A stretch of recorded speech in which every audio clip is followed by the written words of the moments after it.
Sophia and I built Hypersync from the ground up. It started with a spark, my algorithm, something I'd been developing for years, a unique piece of software I believed could change the way systems communicated with each other. I was a software engineer obsessed with code, and Sophia had the vision and business connections I lacked. When we met, it felt like fate. She immediately saw the potential in my work, not just technically, but commercially. With her help, we found investors, structured a business plan, and together, we launched Hypersync. In the early days, we were inseparable, partners in every sense. Our relationship blurred the lines between personal and professional, and I believed we complemented each other perfectly. I trusted her completely. While I dove deep into the back end of the system, optimizing code, improving the AI's predictive accuracy, and ensuring security, Sophia was out there building networks, pitching to VCs, and speaking at conferences. We were a team, or so I thought. As the company grew, things began to change. At first, they were subtle. Sophia started taking more credit in public, often referring to herself as the sole founder in interviews. I brushed it off, telling myself that public image was her domain and that it didn't matter as long as the company was thriving. But the pattern continued. I noticed how my name was gradually removed from company materials. The board meetings I once attended became exclusive, and my suggestions were increasingly ignored or dismissed. Then came the trip, the moment everything truly cracked. It was a major corporate summit in Singapore, hosted by some of our largest international partners. A perfect opportunity to showcase what Hypersync had become. I assumed I'd be there. After all, I was the one who'd created the core of what we were presenting. But Sophia pulled me aside days before the flight and, with chilling indifference, told me I wasn't invited. "It's for board members and family only," she said, like I was neither. It was in that moment I realized she no longer saw me as part of her world, or perhaps she never truly had. That betrayal stung more than I could admit. I sat alone in the office we once shared, surrounded by remnants of a partnership that now felt like a well-designed illusion. I began thinking back to all the decisions we'd made, especially one that now haunted me.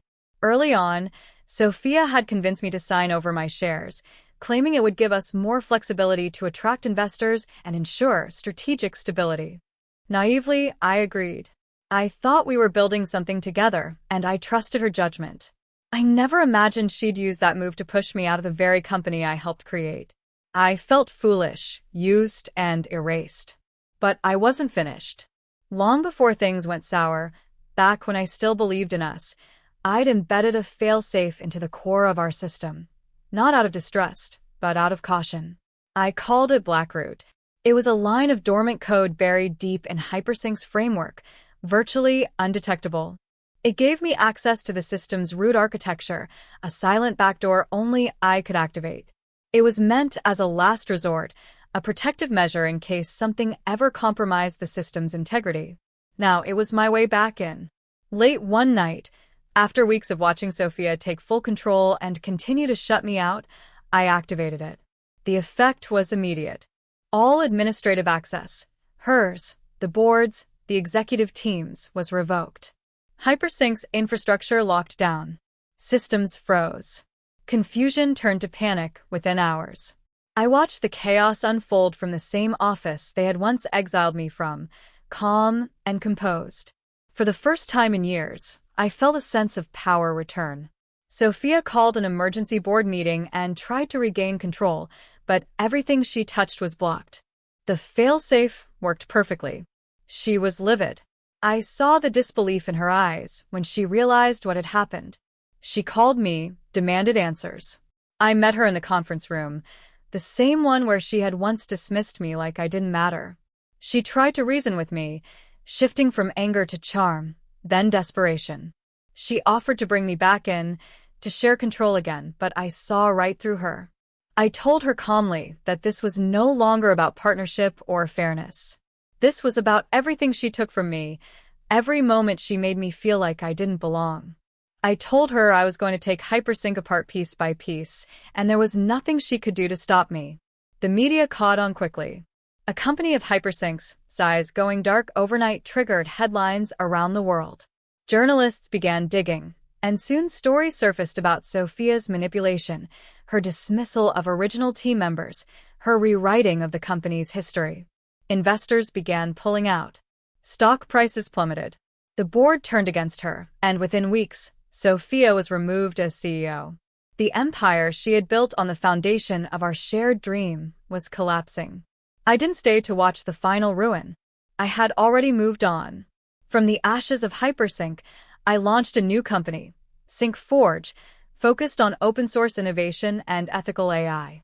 I reached out to the brilliant developers and engineers Sophia had discarded over the years and brought them in. It felt good to rebuild something real, something honest. Investors took notice.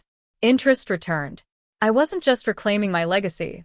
I was creating something better. Then one day, Sophia called again. Her voice was different this time. Quiet, broken. She asked for help, for a second chance, even a position at SyncForge. I listened, but I felt nothing. The person I once trusted, once built a life and company with, was now a stranger. I reminded her of the choices she made, of the day she told me I wasn't family. And then I hung up, closing the final chapter of that story. I never looked back. After that final call from Sophia, everything felt eerily quiet. There was no more anger, no more need for revenge.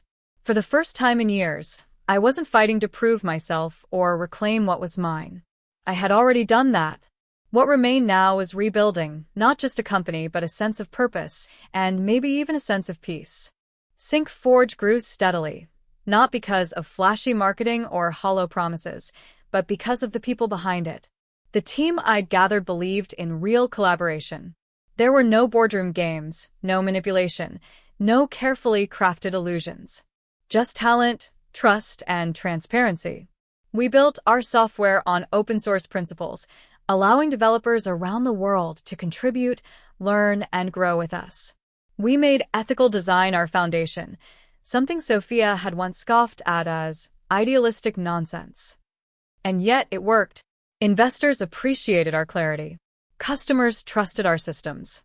Universities invited me to speak about building from failure, and journalists who once ignored me now asked about the quiet man behind SyncForge's success. But I never became the face of the company. That wasn't what I wanted. I just wanted the work to speak for itself. There were still moments when memories of Hypersync crept in. I'd sometimes reread old emails or come across early sketches of the algorithm that started it all.